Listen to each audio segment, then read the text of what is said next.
ವೃಶ್ಚಿಕ ರಾಶಿ ವೀಕ್ಷಕರಿಗೆಲ್ಲ ಸ್ವಾಗತ. 2026 ಜುಲೈ ತಿಂಗಳಿನ 2026 ಜುಲೈ ತಿಂಗಳಿನ ವೃಶ್ಚಿಕ ರಾಶಿಯವರ ಮಾಸ ಫಲಿತಾಂಶಗಳು ಹೇಗಿದೆ ಅಂತ ನಾವು ನೋಡ್ತಾ ಹೋಗೋಣ. ಈ ತಿಂಗಳಿನಲ್ಲಿ ಗ್ರಹ ಸಂಚಾರ ಈ ತರ ಇದೆ. ರಾಹು ಕುಂಭರಾಶಿಯಲ್ಲಿ ಸಂಚಾರ, ಕೇತು ಸಿಂಹ ರಾಶಿಯಲ್ಲಿ ಸಂಚಾರ, ಶನಿ ಮೀನ ರಾಶಿಯಲ್ಲಿ ಸಂಚಾರ, ಕುಜ ಈ ತಿಂಗಳು ಪೂರ್ತಿ ಕೂಡ ವೃಷಭ ರಾಶಿಯಲ್ಲಿ ಸಂಚಾರ, ರವಿ ಜುಲೈ 16ನೇ ತಾರೀಕಿನ ತನಕ ಮಾತ್ರ ಮಿಥುನ ರಾಶಿಯಲ್ಲಿ ಸಂಚಾರ, ನಂತರ ಅವರು ಕರ್ಕಾಟಕ ರಾಶಿಗೆ ಪ್ರವೇಶವನ್ನು ಮಾಡ್ತಾ ಇದ್ದಾರೆ. ಹಾಗೆಯೇ ಗುರು ಕರ್ಕಾಟಕ ರಾಶಿಯಲ್ಲಿ ಸಂಚಾರ, ಹಾಗೆಯೇ ಶುಕ್ರ ಸಿಂಹ ರಾಶಿಯಲ್ಲಿ ಸಂಚಾರ. ಇನ್ನು ಬುಧ ಜುಲೈ 7ನೇ ತಾರೀಕಿನ ತನಕ ಈ ಕರ್ಕಾಟಕ ರಾಶಿಯಲ್ಲಿ ವಕ್ರಿಯಾಗಿ ಸಂಚಾರವನ್ನು ಮಾಡ್ತಾ ಜುಲೈ 7ನೇ ತಾರೀಕು ಮಿಥುನ ರಾಶಿಗೆ ಮತ್ತೆ ಪ್ರವೇಶವನ್ನು ಮಾಡ್ತಾ ಇದ್ದಾರೆ. ಜುಲೈ 24ನೇ ತಾರೀಕಿನ ತನಕ ವಕ್ರಗತಿಯಲ್ಲೇ ಇದ್ದು ಜುಲೈ 24ನೇ ತಾರೀಕು ಅವರು ವಕ್ರತ್ಯಾಗವನ್ನು ಮಾಡ್ತಾ ಇದ್ದಾರೆ.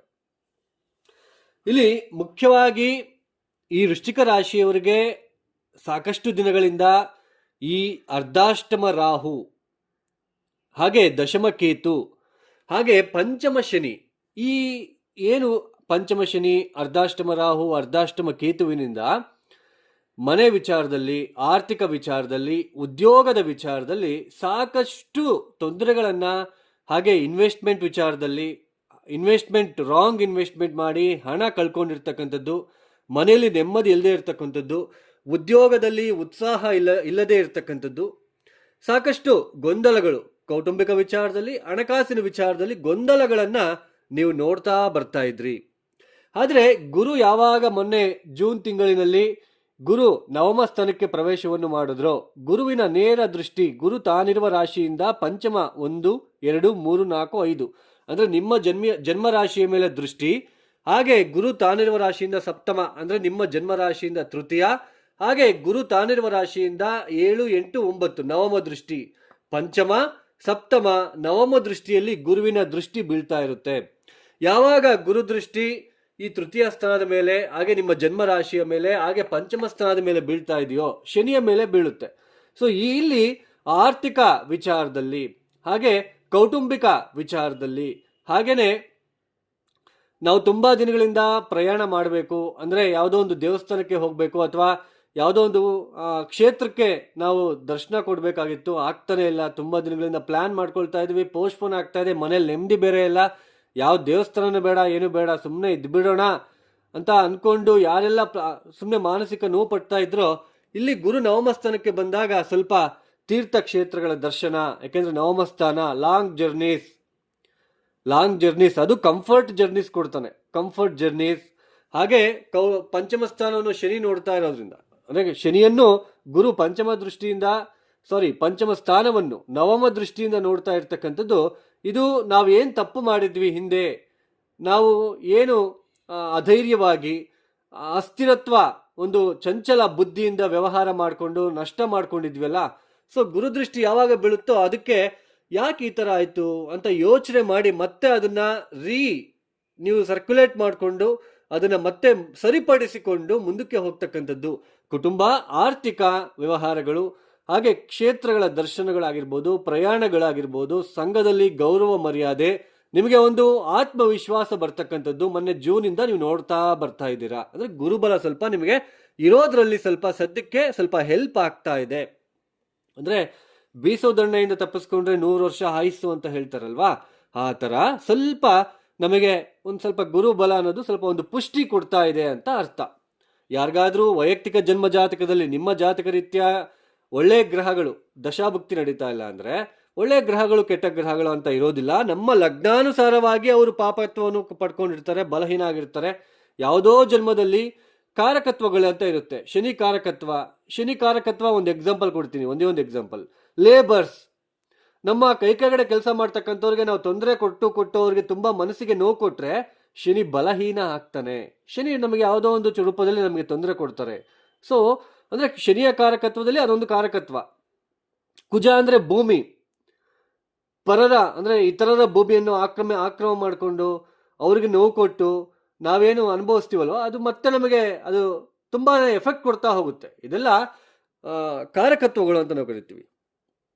ಅಂದರೆ ಯಾವುದೋ ಒಂದು ಕಾರಕತ್ವಕ್ಕೆ ನಾವು ತೊಂದರೆ ಮಾಡಿದಾಗ ಆ ಥರ ಸಿಚುವೇಶನ್ ಇರುತ್ತೆ ಅಂತ ಅರ್ಥ. ಸೊ ನಾವು ಯಾವುದೇ ಗ್ರಹಗಳ ಕಾರಕತ್ವಕ್ಕೆ ನಾವು ತೊಂದರೆ ಮಾಡಿದಾಗ ಆ ಗ್ರಹಗಳು ಬಲಹೀನ ಆಗಿರ್ತಾರೆ, ಅವತ್ತು ದಶಾಭುಕ್ತಿಗಳು ಬಂದಾಗ ತೊಂದರೆ ಆಗ್ತಾ ಇರುತ್ತೆ. ಆ ಥರ ಯಾರಿಗಾದ್ರೂ ತೊಂದರೆ ಆಗ್ತಾ ಇದ್ರೆ ಸೊ ಈ ಗುರುಬಲ ಅನ್ನೋದು ಸ್ವಲ್ಪ ನಿಮಗೆ ಉಪಯುಕ್ತಕರವಾಗಿರುತ್ತೆ ಈ ಸಮಯದಲ್ಲಿ. ಆದರೆ ಬುಧ ಜುಲೈ 7ನೇ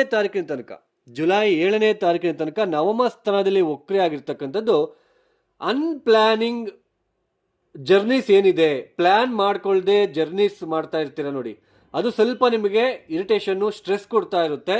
ಹಾಗೆ ಸೋದರರ ಜೊತೆ ಸ್ವಲ್ಪ ವಿವಾದಗಳನ್ನು ಅಥವಾ ಮಿಸ್ಕಮ್ಯುನಿಕೇಶನ್ ಆಗ್ತಕ್ಕಂಥದ್ದು ಕೂಡ ಬುಧ ವಕ್ರಿ ಆಗಿರೋದ್ರಿಂದ ಬರ್ತಾ ಇರುತ್ತೆ.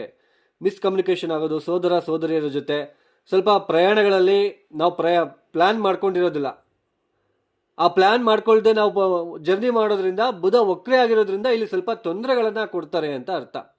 ಹಾಗೇನೆ ಅಷ್ಟಮಕ್ಕೆ ಹೋಗ್ತಾರೆ, ಜುಲೈ 7ನೇ ತಾರೀಕು ವಕ್ರಿಯಾಗಿ ಹಿಂದಕ್ಕೆ, ವಕ್ರತ್ವ ಅಂದರೆ ಆ ಗ್ರಹಗಳು ಹಿಂದೆ ಸಂಚಾರ ಮಾಡ್ತಾ ಇರ್ತಾರೆ, ಹಿಮ್ಮುಖ ಚಲನೆ ಅಂತ ನಾವು ಕರಿತೀವಿ. ಸೊ ಬುಧ ವಕ್ರಿಯಾಗಿ ಅಷ್ಟಮ ಸ್ಥಾನದಲ್ಲಿ ಏನು ಸಂಚಾರವನ್ನು ಮಾಡ್ತಾ ಇದ್ದಾರೆ ಜುಲೈ 7ನೇ ತಾರೀಕಿನಿಂದ 24ನೇ ತಾರೀಕಿನ ತನಕ, ಸ್ವಲ್ಪ ಕುಟುಂಬದ ವಿಚಾರದಲ್ಲಿ ಸ್ವಲ್ಪ ಮಿಸ್ಕಮ್ಯುನಿಕೇಶನ್, ಎಲ್ಲೋ ಒಂದು ಕಡೆ ಕಮ್ಯುನಿಕೇಶನ್ ಬಾಯಿ ನಿಲ್ಲೋದಿಲ್ಲ, ನಿಮ್ಗೆ ಏನಾದರೂ ಒಂದು ಅಂತಕ್ಕಂಥದ್ದು, ಏನಾದರೂ ಅಂದ್ಬಿಟ್ಟು ಸ್ವಲ್ಪ ತೊಂದರೆ ಮಾಡ್ಕೊಳ್ಳೋದು, ಆಕಸ್ಮಿಕ ಹಣಕಾಸಿನ ಖರ್ಚುಗಳು ಎದುರಾಗ್ತಕ್ಕಂಥದ್ದು ಸ್ವಲ್ಪ ನಿಮಗೆ ಕಾಣಿಸ್ತಾ ಇರುತ್ತೆ. ಹಣದ ವಿಚಾರದಲ್ಲಿ ಸ್ವಲ್ಪ ಅಂದರೆ ಗುರುಬಲ ಇದೆ, ಸ್ವಲ್ಪ ಇನ್ಕಮ್ ಎಲ್ಲ ಆಗ್ತಾ ಇರುತ್ತೆ, ಇಲ್ಲ ಅಂತ ಹೇಳ್ತಾ ಇಲ್ಲ. ಬಟ್ ಬುಧ ವಕ್ರಿಯಾಗಿ ಅಷ್ಟಮ ಸ್ಥಾನದಲ್ಲಿ ಕುತ್ಕೊಂಡು ವಕ್ರಿಯಾಗಿ ಅಷ್ಟಮಾಧಿಪತಿ ವಕ್ರಿಯಾಗಿ ದ್ವಿತೀಯ ಸ್ಥಾನವನ್ನು ನೋಡ್ತಾ ಇರೋದು. ಹಾಗೇನೆ ದಶಮಾಧಿಪತಿ ಆಗಿರ್ತಕ್ಕಂತಹ ಸೂರ್ಯ ಜುಲೈ 16ನೇ ತಾರೀಕಿನ ತನಕ ಮಿಥುನ ರಾಶಿಯಲ್ಲಿ ಸಂಚಾರ ಮಾಡ್ತಾ ಇರ್ತಕ್ಕಂಥದ್ದು ಸ್ವಲ್ಪ ಉದ್ಯೋಗದಲ್ಲಿ ಸ್ವಲ್ಪ ಅದ್ರ ಕಡೆ ಕಾನ್ಸಂಟ್ರೇಷನ್ ಮಾಡೋಕ್ಕಾಗದೇ ಇರೋದು, ಅಥವಾ ತುಂಬ ಸ್ಟ್ರೆಸ್ಫುಲ್ಲು ಆಗ್ತಕ್ಕಂಥದ್ದು, ಬೆಳಗ್ಗೆಯಿಂದ ಸಾಯಂಕಾಲ ತನಕ ತುಂಬ ಕೆಲಸ ಮಾಡಿ ಮೈಕೈ ನೋವುಗಳಾಗಿರ್ಬೋದು, ಆರೋಗ್ಯದಲ್ಲಿ ವ್ಯತ್ಯಾಸಗಳಾಗ್ಬೋದು, ಸ್ವಲ್ಪ ರಜೆ ಹಾಕಬೇಕಾಗಿರೋ ಪರಿಸ್ಥಿತಿಗಳು ಸ್ವಲ್ಪ ಈ ಥರ ನಿಮಗೆ ದಶಮಾಧಿಪತಿ ಅಷ್ಟಮ ಸ್ಥಾನದಲ್ಲಿರೋದು ಕಾಣ್ತಾ ಇರುತ್ತೆ. ದಶಮಾಧಿಪತಿ ಅಷ್ಟಮ ಸ್ಥಾನದಲ್ಲಿದ್ದಾಗ ಅಂಥವ್ರಿಗೆ ನೋಡಿ ವೃತ್ತಿ ಯಾವ ಥರ ಇರುತ್ತೆ ಅಂದರೆ ಸ್ವಲ್ಪ ಬಲಹೀನ. ಶನಿ ಏನಾದರೂ ದಶಮಾಧಿಪತಿಯಾಗಿ ಅಷ್ಟಮ ಸ್ಥಾನದಲ್ಲಿದ್ದರೆ ಉದ್ಯೋಗದಲ್ಲಿ ಸಾಕಷ್ಟು ಒತ್ತಡಗಳನ್ನು ನೋಡ್ತಾ ಇರ್ತಾರೆ ಅಂಥವ್ರು. ಲೈಕ್ ತುಂಬ ಮೆಕ್ಯಾನಿಕಲ್ ಓರಿಯೆಂಟೆಡ್ ಕೆಲಸಗಳು, ಇಂಡಸ್ಟ್ರಿ ಸೈಡ್ ಕೆಲಸಗಳು, ರಬ್ಬರ್ ಫ್ಯಾಕ್ಟರಿ, ಆಮೇಲೆ ಕಲ್ಲಿದ್ದಲು, ಆಮೇಲೆ ಇದ್ದಿಲಿಗೆ ಸಂಬಂಧಪಟ್ಟಿರ್ತಕ್ಕಂಥದ್ದು, ಸಿಮೆಂಟ್ ಫ್ಯಾಕ್ಟ್ರಿಯಲ್ಲಿ ಕೆಲಸ ಮಾಡ್ತಕ್ಕಂಥದ್ದು, ಹಾಗೆಯೇ ಕಬ್ಬಿಣಕ್ಕೆ ಸಂಬಂಧಪಟ್ಟಿರ್ತಕ್ಕಂಥದ್ದು, ಆಮೇಲೆ ಕನ್ಸ್ಟ್ರಕ್ಷನ್ ಮೇಸ್ತ್ರಿಗಳು, ಈ ಥರ ಕಷ್ಟಪಟ್ಬಿಟ್ಟು ಕೆಲಸ ಮಾಡಬೇಕಾಗಿರೋ ಪರಿಸ್ಥಿತಿ. ದಶಮಾಧಿಪತಿಯಾಗಿ ಅಷ್ಟಮ ಸ್ಥಾನದಲ್ಲಿ ಬಲಹೀನ ಆದರೆ, ಈಗ ದಶಮಾಧಿಪತಿ ಅಷ್ಟಮ ಸ್ಥಾನಕ್ಕೆ ಬಂದಿದ್ದಾರೆ, ಇಲ್ಲಿ ಬಲಹೀನ ಅಂದರೆ ಅಷ್ಟಕವರ್ಗ ಬಿಂದುಗಳು ಗೊತ್ತಾಗುತ್ತೆ.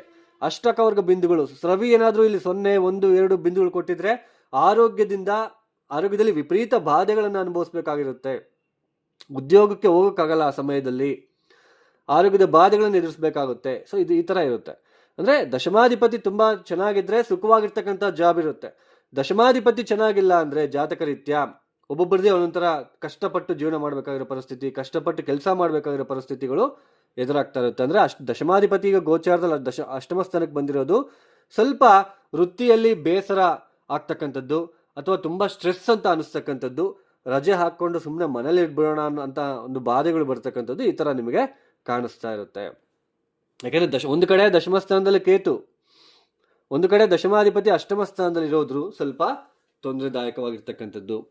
ಇನ್ನು ಸಪ್ತಮ ಸ್ಥಾನದಲ್ಲಿ ನಿಮ್ಮ ಜನ್ಮ ರಾಶಿಗೆ ಅಧಿಪತಿಯಾಗಿರ್ತಕ್ಕಂತಹ ಕುಜನೇ ಸಪ್ತಮ ಸ್ಥಾನದಲ್ಲಿರೋದು ಸ್ವಲ್ಪ ಗಂಡ ಹೆಂಡತಿರ ಮಧ್ಯೆ ಆಗಿರ್ಬೋದು, ಏನಾದರೂ ಪರಸ್ಪರ ಸ್ವಲ್ಪ ಚಿಕ್ಕ ಪುಟ್ಟ ಕಲಹಗಳು, ಸ್ವಲ್ಪ ಆರ್ಗ್ಯುಮೆಂಟು ಸ್ವಲ್ಪ ನಡೀತಕ್ಕಂಥದ್ದು ಇರುತ್ತೆ. ದೊಡ್ಡ ಮಟ್ಟಕ್ಕೇನಿರೋದಿಲ್ಲ, ಯಾಕೆಂದರೆ ಗುರುಬಲ ಇರೋದ್ರಿಂದ.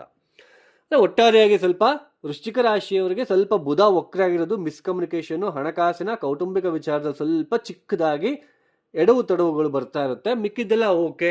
ಗುರು ಬಲ ಬಂದಿರೋದ್ರಿಂದ, ಗುರು ಜನ್ಮರಾಶಿಯನ್ನು ನೋಡ್ತಾ ಇರೋದ್ರಿಂದ, ಈ ದಶಮ ಸ್ಥಾನದಲ್ಲಿ ಕೇತು ಇರಲಿ, ಶನಿ ಪಂಚಮ ಸ್ಥಾನದಲ್ಲಿ ಇರಲಿ, ಗುರುಬಲ ಬಂದಾಗ ಸ್ವಲ್ಪ ಇರೋದ್ರಲ್ಲಿ ಕಾನ್ಫಿಡೆನ್ಸ್ ಕೊಟ್ಟು ನಿಮ್ಮನ್ನು ಮುಂದಕ್ಕೆ ಕರ್ಕೊಂಡು ಹೋಗ್ತಕ್ಕಂತಹ ಪ್ರಯತ್ನವನ್ನು ಮಾಡ್ತಾ ಇರ್ತಾರೆ. ಈ ವೃಶ್ಚಿಕ ರಾಶಿಯವರು ಈ ತಿಂಗಳು ನೋಡಿ, ಈ ಹೆಸರು ಕಾಳು ನೆನೆ ಹಾಕಿ, ಈ ಹೆಸರು ಕಾಳನ್ನು ನೆನೆ ಹಾಕಿ 1 kg ಅಷ್ಟು ನೆನೆ ಹಾಕಿ, ಮಂಗಳವಾರ ದಿನ ನೆನೆ ಹಾಕಿ, ಬುಧವಾರ ದಿನ ಬೆಳಗ್ಗೆ ಎದ್ದ ತಕ್ಷಣ ಗಣಪತಿ ದೇವಸ್ಥಾನದಲ್ಲಿ ನಿಮಗೆ ಯಥಾಶಕ್ತಿ ಪ್ರದಕ್ಷಿಣೆ ಓಂ ಗಂ ಗಣಪತಿಯೇ ನಮಃ ಓಂ ಗಂ ಗಣಪತಿಯೇ ನಮಃ ಅಂತ ಹೇಳ್ತಾ ಯಥಾಶಕ್ತಿ ಪ್ರದಕ್ಷಿಣೆ ಮಾಡಿ, ಏನು ನೆನೆ ಹಾಕಿರ್ತಿರಲ್ವ ಹೆಸರು ಕಾಳು ಬೆಲ್ಲ ಮಿಶ್ರಣ ಮಾಡಿ ರೋಡ್ ಸೈಡಲ್ಲಿ ಹಸ್ಕೊಂಡಿರ್ತಾವೆ ನೋಡಿ, ಅಂತಹ ಹಸುಗಳಿಗೆ ತಿನ್ನಿಸಿ. ಈಗ ಸಿಟಿಯಲ್ಲಿ ತುಂಬ ಪೇಪರು ಪ್ಲಾಸ್ಟಿಕ್ ಕವರ್ಗಳು ತಿನ್ಕೊಳ್ತಾ ಹೋಗ್ತಾ ಇರುತ್ತೆ ಪಾಪವು. ಸೊ ಅಂಥವಕ್ಕೆ ಕೊಡಿ, ಆಗ ಆ ಪ್ಲಾನೆಟ್ ನಿಮಗೆ ತೊಂದರೆ ಮಾಡಲ್ಲ. ಅದನ್ನ ಬಿಟ್ಟು ಬುಧ ಗ್ರಹಕ್ಕೆ ಪಚ್ಚೆ ಹರಳು ಹಾಕೊಂಡ್ಬಿಟ್ರೆ, ಉಂಗುರ ಅಂತ ನೀವು ಕರಿತೀರಲ್ವ, ಪಚ್ಚೆ ಹಾಕೊಂಡ್ಬಿಟ್ರೆ ಒಳ್ಳೇದಾಗ್ಬಿಡುತ್ತೆ. ಇದೆಲ್ಲ ತುಂಬ ಫೇಕ್ ಇದೆ, ತುಂಬ ನಂಬಿ ಹಣವನ್ನು ಕಳ್ಕೊಬೇಡಿ. ಆ ಥರ ಅನ್ನದಾನಕ್ಕೆ ಪ್ರಯತ್ನ ಮಾಡಿ. ಹೆಸರು ಕಾಳನ್ನ ಹಸುಗಳಿಗೆ ತುಂಬ ನೆನೆ ಹಾಕಿ ಮೆತ್ತಗಾಗಿರುತ್ತೆ ನೋಡಿ, ಅಂತ ಬೆಲ್ಲ ಮಿಶ್ರಣ ಮಾಡಿ ರೋಡ್ ಸೈಡಲ್ಲಿ ಇರ್ತಕ್ಕಂತಹ ಹಸುಗಳಿಗೆ ತಿನ್ನಿಸಿ. ಆಗ ನಿಮಗೆ ಅದರ ಫಲಿತಾಂಶ ಎಷ್ಟು ನಿಮಗೆ ಮನಸ್ಸಿಗೆ ಸಮಾಧಾನ, ಎಷ್ಟೇ ತೊಂದರೆಗಳಿದ್ರೂ ಮನಸ್ಸಿಗೆ ಸಮಾಧಾನ ಕೊಡುತ್ತೆ. ಇದರ ಮುಂದೆ ಯಾವ ಜಂಪ್ ಸ್ಟೋನ್ ಆಗಲಿ ವರ್ಕೌಟ್ ಆಗಲ್ಲ. ದಯವಿಟ್ಟು ನಾನು ಜಂಪ್ ಸ್ಟೋನ್ ಹಾಕೋಬೇಡಿ ಅಂತ ಹೇಳ್ತಾ ಇದ್ರು ಕೆಲವರು ಫೋನ್ ಮಾಡಿ ಜಂಪ್ ಸ್ಟೋನ್ ಅಂತ ಕೇಳಿಬಿಟ್ಟು ಬಯಸ್ಕೊಳ್ತಾ ಇದ್ದಾರೆ.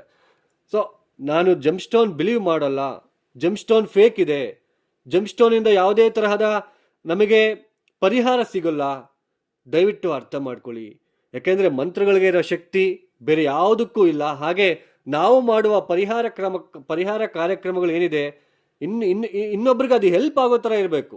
ಈಗ ಹಸುಗಳು ರೋಡ್ ಸೈಡಲ್ಲಿ ಇರ್ತವೆ, ಅವಕ್ಕೆ ಊಟ ಕೊಟ್ಟಿದ್ದು ಪುಣ್ಯ ಸಿಗುತ್ತೆ ನಿಮಗೆ. ದಯವಿಟ್ಟು ಯೋಚನೆ ಮಾಡಿ. ಅಥವಾ ಹೆಸರು ಕಾಳು ಒಂದು 30 kg 40 kg ನಿಮ್ಮ ಜಾತಕ ರೀತಿಯ ಬುಧ ಏನಾದರೂ ಬಲಹೀನ ಆದಾಗ ಒಂದು 40 kg ಹೆಸರು ಕಾಳು ತಗೊಂಡೋಗಿ ವೃದ್ಧಾಶ್ರಮ ಅಥವಾ ಈ ಟ್ರಾನ್ಸ್ಜೆಂಡರ್ಸ್ಗೆ ಆಗಿರ್ಬೋದು, ಅವ್ರಿಗೆ ಅನ್ನದಾನ ಮಾಡಿ.